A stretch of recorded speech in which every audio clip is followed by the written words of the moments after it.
विधानसभा निवडणुकीच्या पार्श्वभूमीवरती आता महाराष्ट्रात निवडणुकीचा जोर वाढू लागला आहे। यातच सध्या महाराष्ट्रामध्ये शिंदेगडाला भारी पडतोय तो ठाकरे गट। लोकसभेला उद्धव ठाकरेंच्या जास्त जागा आल्यामुळे शिंदेगडात भयानक शांतता निर्माण झाली होती।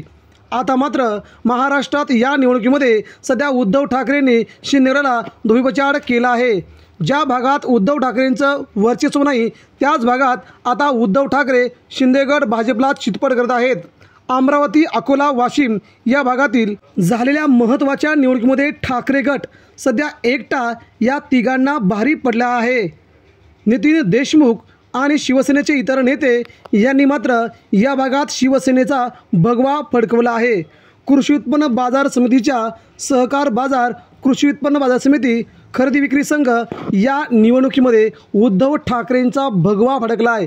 या निवडणुकीत सध्या भाजपला आणि शिंदेगडाला उमेदवार देखील सापडत नव्हते, मात्र ठाकरेंनी आपलं वर्चस्व प्रस्थापित करत पुन्हा एकदा या भागात उद्धव ठाकरेंची शिवसेना कात टाकते हे दाखवून दिलंय। जिथे वर्चस्व नाही तिथेही उद्धव ठाकरे आता निवडणूक जोमात लढू लागलेत।